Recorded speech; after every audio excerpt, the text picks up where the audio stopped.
Hello friends, வணக்கம் and welcome to Tamil பங்கு சந்தை.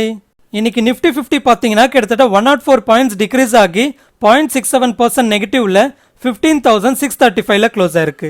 அண்ட் ஆக்சுவலாக இன்னைக்கு மார்க்கெட் என்னவோ பாசிட்டிவ் தான் ஓப்பன் ஆயிருந்தது. ஆனால் ஆஃப்டர்நூன் வந்து யூரோப்பியன் மார்க்கெட்ஸ் எல்லாமே நெகட்டிவ் ஓப்பன் ஆனதுனால நம்மளோட மார்க்கெட்டும் நெகட்டிவ் ரியாக்ட் ஆச்சு.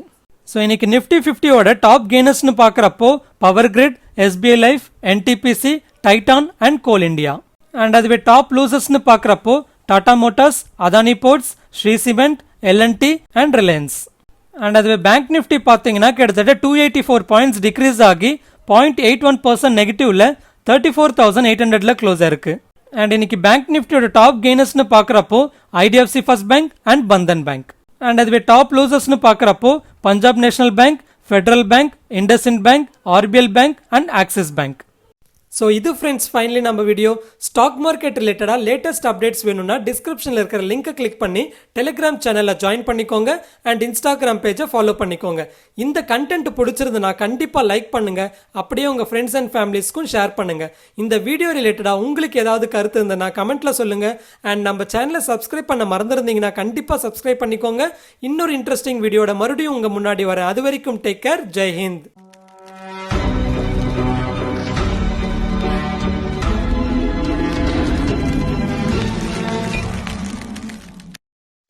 ஓகே, ஃபர்ஸ்ட் வந்து டிஹெச்எஃப்எலோட அப்டேட்டை பார்க்கலாம்.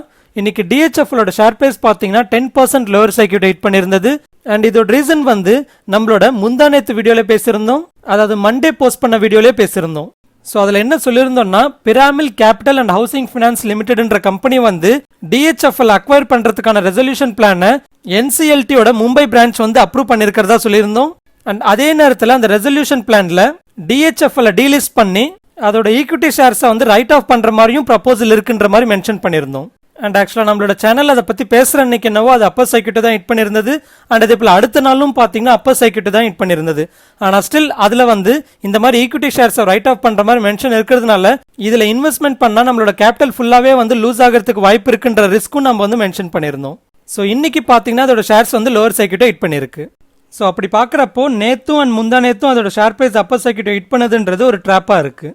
ஸோ நம்மளோட மண்டே வீடியோ பார்த்துருந்தா கண்டிப்பாக டியூஸ்டே வந்து அப்பர் சர்க்யூட்டை ஹிட் பண்ணியிருந்தாலும் அதோட ஷேர்ஸை நீங்கள் வாங்கியிருக்க மாட்டீங்கன்னு நினைக்கிறேன். அண்ட் ஈவன் ஜெரோதாவும் அவங்களோட கைட் அப்ளிகேஷனில் அதோட ஷேர்ஸை வாங்குறப்போ நட்ஜை வந்து இன்ட்ரடியூஸ் பண்ணியிருக்காங்க. அதாவது டிஹெச்எஃப்எலோட ஷேர்ஸில் நீங்கள் பை பண்ணுற மாதிரி ட்ரை பண்ணாலே இந்த ஸ்டாக்கை பை பண்ணால் உங்களோட என்டையர் கேபிட்டலும் லூஸ் ஆகிறதுக்கு வாய்ப்பு இருக்குன்ற மாதிரி ஒரு வார்னிங் மெசேஜ் டிஸ்பிளே பண்ணுவாங்க. ஸோ ஆல்ரெடி பை பண்ணாமல் இருந்தீங்கன்னா நல்லது. ஒருவேளை பை பண்ணியிருந்தீங்கன்னா ஏதோ ஒரு ப்ரைஸில் ப்ராஃபிட்டோ லாஸோ நீங்கள் செல் பண்ணிட்டு எக்ஸிட் ஆகிறது நல்லது. அண்ட் ஆக்சுவலாக இந்த நேரத்தில் நம்ம எப்படி செல் பண்ணுறதுன்ற ஒரு கேள்வி வரும். அதாவது இது லோவர் சர்க்யூட் ஹிட் பண்ணிட்டு இருக்கு. ஸோ ஆல்ரெடி நிறைய செல்லர்ஸ் இருப்பாங்க. அண்ட் அந்த செல்லர்ஸ் எல்லாமே பார்த்தீங்கன்னா லோவர் சர்க்யூட் ப்ரைஸில் வந்து பெண்டிங்கில் இருப்பாங்க. ஸோ அப்படி இருக்கிறப்போ நம்மளோட ஆர்டர், அதாவது நம்ம எப்படி செல் பண்ணுறதுன்ற ஒரு கேள்வி வரும். அண்ட் ஞாபகம் வச்சுக்கோங்க, இன்னைக்கு சொல்ல போகிறது வந்து இந்த டிஹெச்எஃப்எலுக்கு மட்டும் இல்லை, எந்த லோவர் சர்க்யூட் ஹிட் பண்ணுற ஷேர்ஸாக இருக்கட்டும் இல்லை அப்பர் சர்க்யூட் ஹிட் பண்ணுற ஷேர்ஸாக இருக்கட்டும், அதில் பையோ இல்லை செல்லோ வந்து எப்படி ஹையர் ப்ராபபிலிட்டியில் எக்ஸிக்யூட் பண்ண வைக்கிறதுன்றதை நம்ம பார்க்கலாம். ஃபர்ஸ்ட் வந்து லோவர் சர்க்யூட்டையோ இல்லை அப்பர் சர்க்யூட்டோ ஹிட் பண்ணுற ஷேர்ஸ்னா அதோட சர்க்யூட் லிமிட் என்னன்றதை பாருங்க. ஸோ ஃபார் எக்ஸாம்பிள் இந்த டிஹெச்எஃப்எல் ஷேர்ஸோட சர்க்யூட் லிமிட் பார்த்தீங்கன்னா 10% இருக்கு. ஸோ அப்போ இன்னைக்கு வந்து 10% லோவர் சர்க்யூட் ஹிட் பண்ணிருக்கு. அண்ட் நாளைக்கும் 10% லோவர் சர்க்யூட் ஹிட் பண்ணிட்டு இருக்கும். அப்படியே போயிட்டு இருக்கும்னு நினைச்சீங்கன்னா நாளைக்கு நம்மளோட செல் ஆர்டர் வந்து லோவர் சர்க்யூட் பிரைஸ்ல வைக்கணும். ஃபார் எக்ஸாம்பிள் இப்போ டிஹெச்எஃப்எலோட ஷேர் பிரைஸ் பார்த்தீங்கன்னா 20.6ல இருக்கு. ஸோ இந்த 20.6ல 0.9 இன்டூ பண்ணுங்க. அதாவது 10% கீழே பிரைஸ் பார்த்தீங்கன்னா 18.54 வரும். ஆனால் 18.54ன்றது ரவுண்டட் ஃபிகர் இல்லை, அதனால 18.54ல நம்மளால ஆர்டர் போட முடியாது. ஸோ 18.55ல போடுங்க. ஸோ அப்படி 18.55ல நீங்கள் ஆர்டர் போடுறதும் கரெக்டாக வந்து 9 o'clock உங்களோட ஆர்டர் போடுங்க. ஏன்னா மார்க்கெட்டில் வந்து 9லேருந்து 9:08 வரைக்கும் ப்ரீ மார்க்கெட்னு சொல்லுவாங்க. ஸோ அதில் போடுற ஆர்டர்ஸ் தான் பார்த்தீங்கன்னா ஃபர்ஸ்ட் எக்ஸிக்யூட் ஆகும். அண்ட் அதுக்கப்புறமாவும் அதில் பெண்டிங்காக இருந்த ஆர்டர்ஸ் தான் வந்து 9:15க்கு மேலே ஃபர்ஸ்ட் எக்ஸிக்யூட் ஆகும். ஸோ அதனால உங்களோட செல் ஆர்டர் வந்து ஃபர்ஸ்ட் எக்ஸிக்யூட் ஆகணும்னா எக்ஸாக்டாக வந்து 9 o'clock உங்களோட செல் ஆர்டர் போடுங்க. அதாவது இங்கே எக்ஸாக்ட்னு சொல்றது ஈவன் செகண்ட்ஸில் வந்து நீங்கள் எக்ஸாக்டாக போடணும். ஸோ 8:59 செகண்ட்ஸ்க்கு அப்புறமா வர 9:00க்கு கரெக்டாக உங்களோட செல் ஆர்டர் போடுங்க. ஏன்னா அந்த ஃப்ராக்ஷன் ஆஃப் செகண்ட்ஸ்லேயே பார்த்தீங்கன்னா நிறைய ஆர்டர்ஸ் வரும். ஸோ எவ்வளோ பையர்ஸ் இருக்காங்கன்றதை பொறுத்து உங்களோட செல் ஆர்டர் வந்து அதில் எக்ஸிக்யூட் ஆகுமான்றது டிசைட் ஆகும். அண்ட் இதே போல் ஒரு ஸ்டாக் வந்து அப்பர் சர்க்யூட் ஹிட் பண்ணிக்கிட்டே இருக்கு, ஆனால் அதை பை பண்ணணும்னு நினச்சிங்கன்னா அந்த ஸ்டாக்கோட அப்பர் சர்க்கியூட் லிமிட் என்னன்றது பாருங்க, அதாவது சர்க்கியூட் லிமிட்ஸை பாருங்க. ஸோ அப்படி நாளைக்கு ஓப்பன் ஆக போற அப்பர் சர்க்கியூட் லிமிட்டோட பிரைஸ்ல வந்து பை ஆர்டர் எக்ஸாக்டா 9 o'clock போடுங்க. ஆனா இப்படி எக்ஸாக்டா 9 o'clock போடுறதுன்றது கண்டிப்பா உங்களோட செல் ஆர்டரோ இல்ல பை ஆர்டரோ வந்து எக்ஸிக்யூட் பண்ணி கொடுக்குமான்னு கேட்டீங்கன்னா கண்டிப்பா எக்ஸிக்யூட் ஆகும்னு சொல்ல முடியாது. ஏன்னா சப்போஸ் நீங்க வந்து செல் ஆர்டர் போடுறீங்கன்னா அதே ஃபிராக்ஷன் ஆஃப் செகண்ட்ஸ்ல, அதாவது 9 o'clock எக்ஸாக்டாவே பாத்தீங்கன்னா நிறைய செல் ஆர்டர்ஸ் வந்திருக்கும். ஸோ அப்போ உங்களுக்கு முன்னாடி எவ்வளோ பேர் செல் ஆர்டர் போட்டிருக்காங்க, ஆர் நீங்க எவ்வளவு முன்னாடி செல் ஆர்டர் போடுறீங்கன்றத பொறுத்தும், அண்ட் அதே போல ஆப்போசிட் சைட்ல எவ்வளவு பை ஆர்டர்ஸ் போட்டிருக்காங்கன்றத பொறுத்தும் எவ்வளவு செல் ஆர்டர்ஸ் வந்து எக்ஸிக்யூட் ஆகணும்ன்றது தீர்மானிக்கும். ஸோ இப்படி பண்றதுனால உங்களோட ஆர்டர் எக்ஸிக்யூட் ஆகிற ப்ராபபிலிட்டின்றது கொஞ்சம் அதிகமா இருக்கும். ஆனா கண்டிப்பா உங்களோட ஆர்டர் எக்ஸிக்யூட் ஆகணுமா இல்லையான்றது உங்களோட செல் ஆர்டர் டைமும் அண்ட் அதே போல எவ்வளவு பை ஆர்டர்ஸ் இருக்குன்றத பொறுத்து இருக்கு. ஓகே, அடுத்து வந்து பெட்ரோநெட் எல்என்ஜியோட அப்டேட்டை பார்க்கலாம். இன்னைக்கு பெட்ரோநெட் எல்என்ஜியோட ஷேர் பிரைஸ் பாத்தீங்கன்னா ரொம்பவே நெகட்டிவா ரியாக்ட் ஆயிருந்தது. இதோட ரீசன் வந்து அவங்க போஸ்ட் பண்ண ரிசல்ட்ஸ்.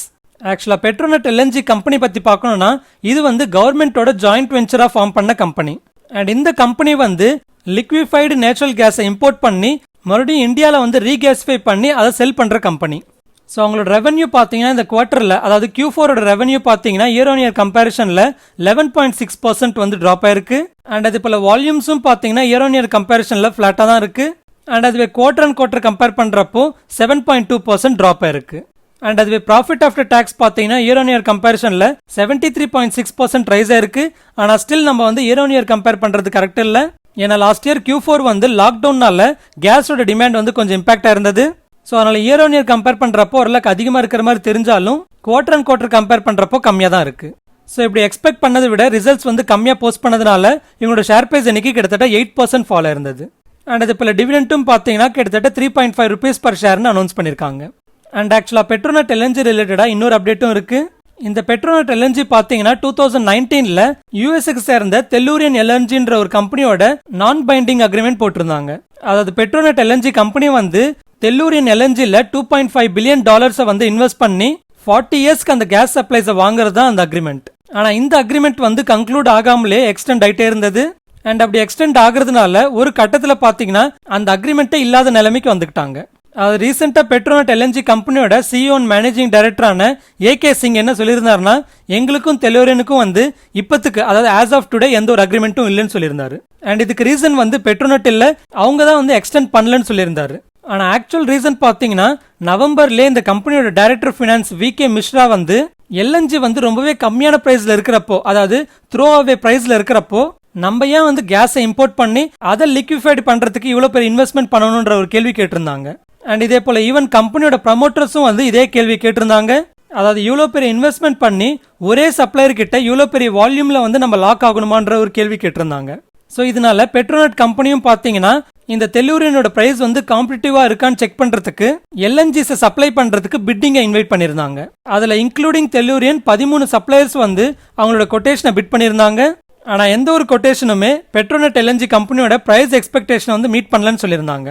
ஸோ அப்படி இருக்கிறப்போ இப்ப கத்தார்ல இருந்து லிக்விஃபைட் நேச்சுரல் கேஸஸை இம்போர்ட் பண்றதுக்கு சப்ளையர்ஸ் கிட்ட பேசிட்டு இருக்கிறதா சொல்லியிருக்காங்க. அண்ட் ஆக்சுவலா இந்த லாக்டவுன்ல இந்த கேஸோட டிமாண்ட் எல்லாமே ரொம்பவே இம்பாக்ட் ஆயிருக்கு. ஸோ ஓவரால் எக்கனாமி வந்து ஓப்பன் அப் ஆகுறப்போ இதோட டிமாண்ட் எல்லாமே ரீபவுன்ஸ் ஆகும்னு எதிர்பார்க்கலாம். ஓகே, அடுத்து டாடா பவரோட அப்டேட்டை பார்க்கலாம். டாடா பவரோட ஷேர் பிரைஸ் பார்த்தீங்கன்னா இன்னைக்கு நல்லாவே பாசிட்டிவ் ரியாக்ட் இருந்தது. ஸோ அதோட ரீசன் பார்த்தீங்கன்னா டாடா பவர் வந்து ஒடிசாவோட 3 பவர் யூட்டிலிட்டிஸ் அக்வயர் பண்றதுக்கு சிசிஐ, அதாவது competition of commission of India வந்து அப்ரூவல் கொடுத்துருக்காங்க. ஆக்சுவலா ஒடிசாவோட எலக்ட்ரிசிட்டி ரெகுலேட்டரி கமிஷன் வந்து அவங்களோட 3 பவர் யூட்டிலிட்டிஸ்ல 51% ஸ்டேக்கை செல் பண்றதுக்கு காம்படிட்டிவ் பிட்டிங் ப்ராசஸை வந்து இனிஷியேட் பண்ணியிருந்தாங்க. ஸோ அதுல வந்து டாடா பவருக்கு டீல் கிடைச்சிருந்தது. ஸோ அந்த 3 பவர் யூட்டிலிட்டிஸ் ஆன வெஸ்கோ, சவுத்கோ அண்ட் செஸ்கோ, அதாவது western electricity supply company of Odisha and அதே போல southern electricity supply company of Odisha and அதே போல central electricity supply company of Odisha. So இந்த 3 பவர் யூட்டிலிட்டிஸ்ல 51% ஸ்டேக் அக்வயர் பண்றதுக்கு டாடா பவருக்கு சிசிஐ வந்து அப்ரூவல் கொடுத்துருக்காங்க. ஓகே, அடுத்து வீடியோகான் இண்டஸ்ட்ரியோட அப்டேட்டை பார்க்கலாம். ஆக்சுவலா இந்த வீடியோகான் இண்டஸ்ட்ரி வந்து திவாலான பிறகு வேதாந்தா குரூப்புக்கு சேர்ந்த சப்சிடரி கம்பெனியான ட்வின் ஸ்டார் டெக்னாலஜிஸ் வந்து இந்த வீடியோகான் இண்டஸ்ட்ரீஸையும் அண்ட் வீடியோகான் குரூப்போட 12 அதர் கம்பெனிஸ் அக்வயர் பண்றதுக்கு ரெசல்யூஷன் பிளானை சப்மிட் பண்ணிருந்தாங்க. அண்ட் அந்த ரெசல்யூஷன் பிளானை இப்ப நேஷனல் கம்பெனி லா ட்ரிபியூனல் வந்து அப்ரூவ் பண்ணிருக்கிறதா சொல்லியிருக்காங்க. ஆனா இந்த ரெசல்யூஷன் பிளான்லயும் வீடியோகான் இண்டஸ்ட்ரீஸை வந்து டீலிஸ்ட் பண்றதுக்கு ப்ரப்போசல் இருக்கிறதா சொல்றாங்க. அண்ட் அப்படி டீலிஸ்ட் பண்ணுறப்போ ஈக்விட்டிஸை ஃபுல்லாகவே ரைட் ஆஃப் பண்ணுறாங்களான்றதையும் நம்ம கவனிக்கணும். அப்படி ரைட் ஆஃப் பண்ணுறாங்கன்ற மாதிரி ப்ரப்போசல் இருந்ததுன்னா இதில் இன்வெஸ்ட்மெண்ட் பண்ணுறவங்களோட என்டையர் கேபிட்டல் லூஸ் ஆகிறதுக்கு வாய்ப்பு இருக்குது. ஸோ இதனால் மோஸ்ட்லி வீடியோகான் இண்டஸ்ட்ரீஸில் இருந்து தள்ளி இருக்கிறதுக்கு ட்ரை பண்ணுங்க. ஓகே, அடுத்து இன்னைக்கு கேபினெட் வந்து ரயில்வேஸ்க்கு ஸ்பெக்ட்ரம் அலோகேட் பண்ண போகிறதா சொல்லியிருந்தாங்க. அண்ட் இந்த ஸ்பெக்ட்ரம் வந்து பப்ளிக் சேஃப்டி அண்ட் செக்யூரிட்டி சர்வீசஸை ப்ரொவைட் பண்ணுறதுக்கு இந்தியன் ரயில்வேஸ்க்கு அலோகேட் பண்ண போகிறதா சொல்லியிருந்தாங்க. ஸோ இந்தியன் ரயில்வேஸ் அண்ட் டெலிகாம்னு சொன்னாலே அது ரயில்டெல்ல தான் வந்து ஞாபகப்படுத்தும். ஸோ ஆப்வியஸாக ரயில்டெல்லுக்கு வந்து இது பாசிட்டிவான அப்டேட்டாக இருந்ததுனால இதோட ஷேர் ப்ரைஸும் இன்னைக்கு பாசிட்டிவாகவே ரியாக்ட் ஆயிருந்தது. ஓகே, அடுத்து எஃப்ஐஎஸ் அண்ட் டிஐஎஸோட டேட்டான்னு பார்க்குறப்போ இந்த வீடியோ ரெக்கார்ட் பண்ணுற இந்த டைமில் வந்து அதோட டேட்டா இன்னும் வரல. ஸோ வந்த பிறகு நம்மளோட டெலிகிராம் சேனலில் அதை போஸ்ட் பண்ணுறேன். அடுத்து நாளைக்கு கவனிக்க வேண்டிய நிஃப்டி அண்ட் பேங்க் நிஃப்டியோட சப்போர்ட் அண்ட் ரெசிஸ்டன்ஸ் லெவல்ஸ்னு பார்த்தீங்கன்னா நிஃப்டியோட சப்போர்ட் வந்து 15,460 பார்க்குறேன். அண்ட் அதுவே ரெசிஸ்டன்ஸ் வந்து 15,800 பார்க்குறேன். அண்ட் அதுவே பேங்க் நிஃப்டியோட சப்போர்ட்னு பார்க்குறப்போ 34,415 பார்க்குறேன். அண்ட் அதுவே ரெசிஸ்டன்ஸ் வந்து 35,400 பார்க்குறேன். அடுத்து நாளைக்கு எக்ஸ்பைரி ஆகிற நிஃப்டியோட ஆப்ஷன் செயின் பார்க்குறப்போ கால் ஆப்ஷன் சைடில் அதிகமான ஓப்பன் இன்ட்ரெஸ்ட் வந்து 15,800 ஸ்ட்ரைக் ப்ரைஸில் பில்டாக இருக்குது. அண்ட் அதுவே புட் ஆப்ஷன் சைடில் அதிகமான ஓப்பன் இன்ட்ரெஸ்ட் வந்து 15,500 ஸ்ட்ரைக் ப்ரைஸில் பில்டாக இருக்குது. ஸோ இதோட டேட்டா படி பார்க்குறப்போ நாளைக்கு நிஃப்டியோட ரேஞ்ச் வந்து 15,500 15,800 இருக்குன்னு எதிர்பார்க்கலாம். ஸோ இது ஃப்ரெண்ட்ஸ் ஃபைனலி நம்ம வீடியோ. ஸ்டாக் மார்க்கெட் ரிலேட்டடாக லேட்டஸ்ட் அப்டேட்ஸ் வேணும்னா டிஸ்கிரிப்ஷனில் இருக்கிற லிங்கை கிளிக் பண்ணி டெலிகிராம் சேனலில் ஜாயின் பண்ணிக்கோங்க அண்ட் இன்ஸ்டாகிராம் பேஜை ஃபாலோ பண்ணிக்கோங்க. இந்த கண்டென்ட் பிடிச்சிருந்துன்னா கண்டிப்பாக லைக் பண்ணுங்கள், அப்படியே உங்கள் ஃப்ரெண்ட்ஸ் அண்ட் ஃபேமிலிஸ்க்கும் ஷேர் பண்ணுங்கள். இந்த வீடியோ ரிலேட்டடாக உங்களுக்கு ஏதாவது கருத்து இருந்ததுன்னா கமெண்ட்டில் சொல்லுங்கள். அண்ட் நம்ம சேனலை சப்ஸ்கிரைப் பண்ண மறந்துருந்தீங்கன்னா கண்டிப்பாக சப்ஸ்கிரைப் பண்ணிக்கோங்க. இன்னொரு இன்ட்ரெஸ்டிங் வீடியோட மறுபடியும் உங்கள் முன்னாடி வரேன். அது வரைக்கும் டேக் கேர். ஜெய் ஹிந்த்.